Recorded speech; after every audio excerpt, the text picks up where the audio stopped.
Bonjour et bienvenue sur la nouvelle du changement climatique. Je m'appelle Florence Plesca.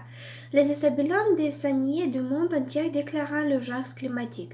Le 10 juillet, plus de 7000 stabilo universitaires de 16 continents ont déclaré une urgence climatique, assigné une lettre dans laquelle ils ont accepté de participer en plan 3 points. Il s'agit notamment de devenir neutre au carbone d'ici 2015 ou plus tard, de consacrer davantage de ressources à la recherche sur le changement climatique et de promouvoir l'éducation environnementale.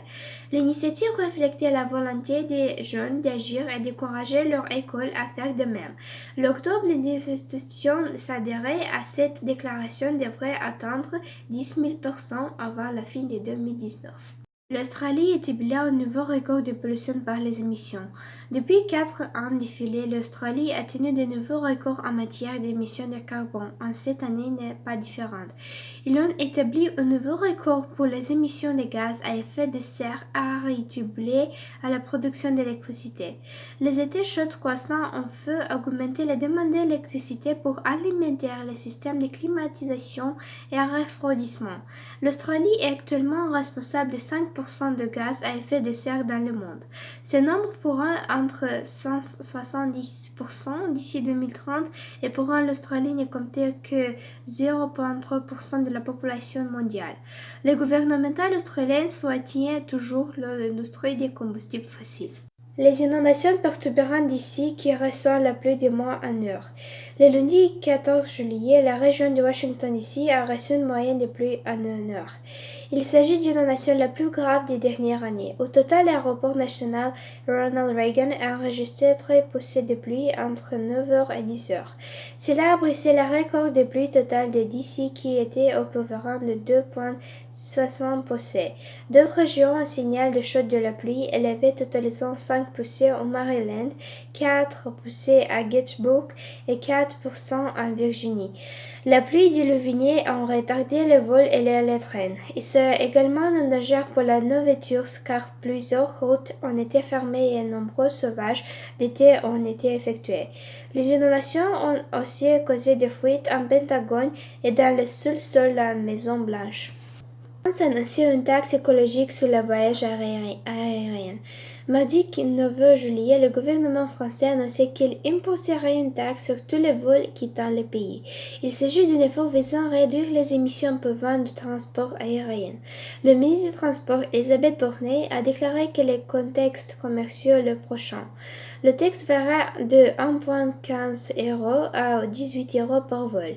L'argent provenant de l'écotaxe sera investi dans des projets de transport écologique comme le train léger.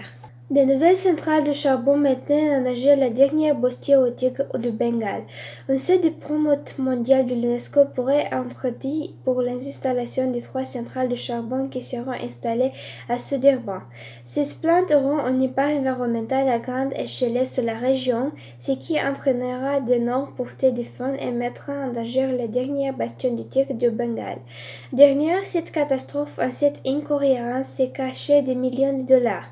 Ça inquiéterait les grands dirigeants au sujet de l'environnement et de la destruction qu'ils peuvent causer. L'une des voitures les plus grandes des freins causant la pollution. Les voitures demeurent de l'un des principaux enjeux pour le climat. On a découvert que la poussière créée par les freins et les pneus des voitures causant la pollution de l'air et de l'eau par les microplastiques. La législation actuelle a réduit la pollution par les gaz et d'équipements, mais n'a pas affecté les polluants non épuisants. La législature appela à davantage de politiques pour améliorer la qualité des freins et des pneus, tandis que la critique affirmait que l'utilisation de voitures privées devrait être encore réduite, car même les véhicules électriques qui ne produisent pas de pollution par les gaz d'équipement causeront encore de pollution par équipement. Facilités de financement au monde pour la pollution responsable de soya. Le 4 juillet, la responsable comité et facilité des RCF a lancé les premières obligations vertes au monde pour financer une production durable de soya au Brésil. Le mécanisme prévoit d'offrir des lignes de crédit à faible taux d'intérêt aux agriculteurs qui cultivent le soya de manière durable, invitant ainsi la défricher. Le plan consiste à consacrer $1 milliard US au cours des 4 prochaines années à la production responsable de plus de 180 millions de tonnes de soya et de maïs, tout en favorisant la croissance verte et la création d'emplois. Cette initiative contribuera à protéger les habitats naturels tout en réduisant les émissions de dioxyde de charbon. 40 tonnes de déchets pêchés dans le Pacifique. 40 tonnes d'énergie de pêche d'autres articles de plastique ont été récupérés du Grand Pacifique, qui couvre actuellement une superficie 3 fois plus grande que la France. La mission a été soutenue par des images satellitaires pour aider spécifiquement à repérer les fils de pêche abandonnés qui tuent environ de 35 000 mammifères marins chaque année.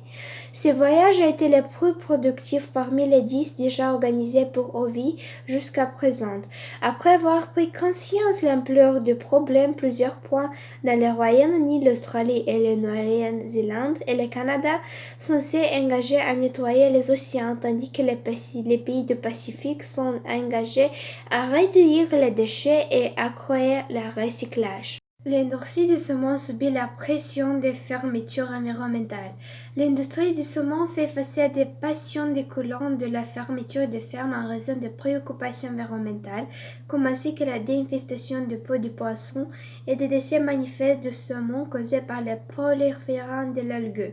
La plus grande entreprise salmonicole au monde, Mowi, a recommandé une ferme salmonicole après avoir continuellement manqué nos normes environnementales pendant 15 ans.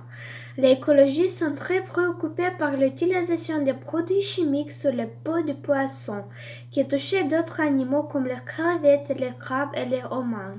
Le certain printemps de Kemowi a fait une présentation erronée sur les quantités de production chimique que l'utilisation de ces phares. Une nouvelle étude révélait que l'océan Indien provoquait des vagues de chaleur en Amérique du Sud.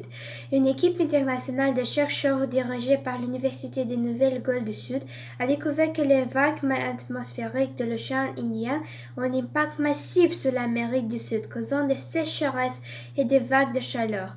Les résultats de l'été ont été publiés dans la Nature Geoscience et le plus expliqué l'origine de la sécheresse de 2013-2014 et de plusieurs autres vagues de chaleur marine qui s'est produit. Il prévoit que l'autre viendront. Nos messages à jour hebdomadaires et restez informés des derniers développements et initiatives environnementales avec nous.